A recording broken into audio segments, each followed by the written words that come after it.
Maalala ko yun. Kay bao ka, hindi sana Tagalog siya kay kanang waray man ay sanang waray man na sila dito no. So nagtagalog siya sa ako. Sabi niya, alam mo na-scam kami dahil sa iyo.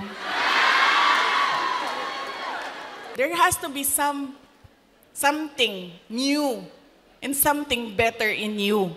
Akala ko kasi ganyan. Dito ko lang naintindihan na hindi pala lahat ng tao pareho ko mag-isip. Yun yung naging problema. So yun yung kailangan ko ihingi ng pasensya sa inyong lahat.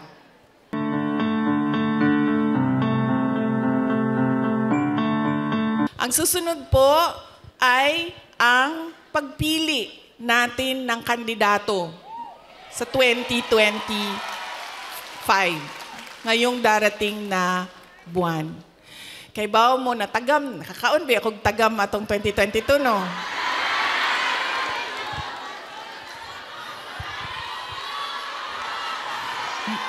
Yan lagi ang, meron pa isang beses, Bisaya, sa Cebu. Ay, sa Cebu ba? O sa Cagayan de Oro. Basta, usually kasi pag Bisaya, di ba, diretso na sila istorya, wala na sila break. Wala break. Ana siya sa kon.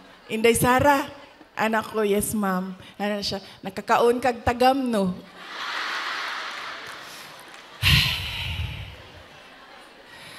Ana na lang ko sa iya, ha. Sagdi na lang, ma'am. Basta ikaw, makakaon ka o sakto, okay na ko.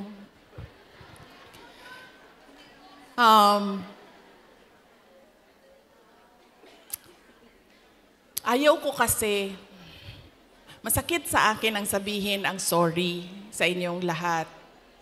I-explain ko na lang. Kasi alam nyo, kahit saan ako pumunta, sabihin ko sa inyo, sa Samar, ito talaga mga maalala ko eh. Samar, Pangasinan, Batangas. Dito sa Mindanao, sure na moingon na siya, moingon na gyud na sila og imuhaning sala tanan. Wa na nay lali sa Mindanao. Bago lang, saan yun? Bago lang. Parang kahapon ba yun? Ay, kahapon. Kasi dinala ko yung guest ko sa Disneyland. So na ay mga taga Cebu. Ana ang mga taga Cebu. Kibaw ba ka Inday Sara no? Nabudol ba may tungod nimo?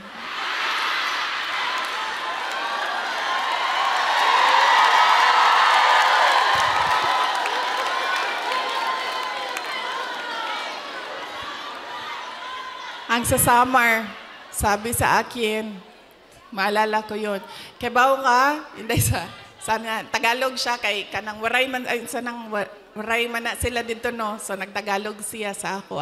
Sabi niya, alam mo na-scam kami dahil sa iyo. Lalaki pa ito siya niya, senior ba? So wa na lang yun ko ni ko ana na lang ko, pasensya na sir. Pasensya na. So akala ko kasi ito na naman tayo sa maling akala.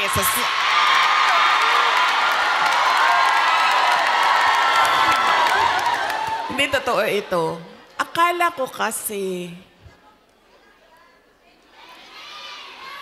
gusto niya ng mas magandang bayan, mas maayos na Pilipinas kung ano yung pinagdaanan natin noon.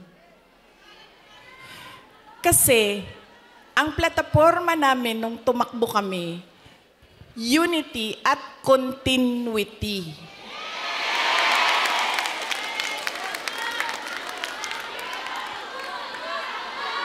Nabudo lagi.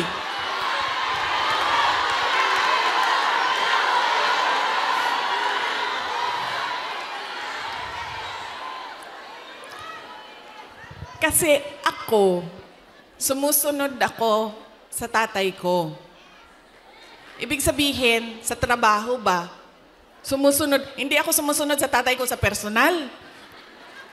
Kaya nga ako nagtatago, di ba? Sumusunod ako sa trabaho. Nag-mayor siya. Nag-vice mayor siya. Nag-vice mayor ako.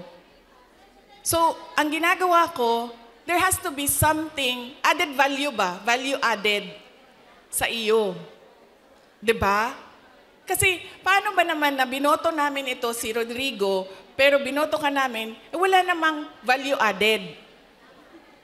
Wala namang dagdag na kahalagahan sa iyo. Diba? So, sumusunod ako sa tatay ko. Nag-vice mayor siya, nag-vice mayor ako. Nag-mayor siya, nag-mayor ako. Noong, sandali lang, ma'am. Mamaya na yung president, ma'am. Wow. Sandali lang. So, nung mayor ako, ano ba yung targets ko as mayor? Diba? Kasi kailangan may value added sa iyo. So sabi ko, okay, ganito na ang nagawa ng administration ni President Duterte. Saan pa ba natin dadalhin ang Davao City? So may target kami. Nung umalis ako sa Davao City as mayor, number 4, most competitive city na ang Davao City. Number 8 na kami sa mga pinakamayaman na syudad sa buong bansa.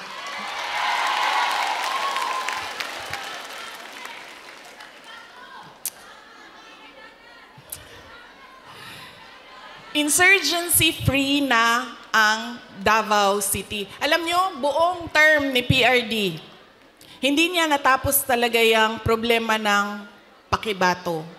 So nung taga-Pakibato mo, ma'am? Mabiya again na ingon ni PRD. Insya mag-NPA lang ka sa Pakibato, ikaw kalaban sa mga sundalo. Ayaw, ganda din na sa UP. Okay. Diba? Hindi niya natapos. And sa akin, meron kasi insidente doon na ako ang mayor, namatay yung opisyal. Na napagalitan ako ng nanay. Tiga Visayas yung pamilya. Kausap ko siya sa phone, sabi ko, ma'am, pasensya na, namatay yung anak mo, ganyan. Napagalitan niya ako. So sinabi ko, sige, tapusin natin yan. So tinapos namin. In 3 years, o 4 years, in 4 years, tinapos namin yung problema sa Pakibato. There has to be something new and something better in you. Akala ko kasi ganyan. Dito ko lang naintindihan na hindi pala lahat ng tao pareho ko mag-isip. Yun yung naging problema. So yun yung kailangan ko ihingi ng pasensya sa inyong lahat.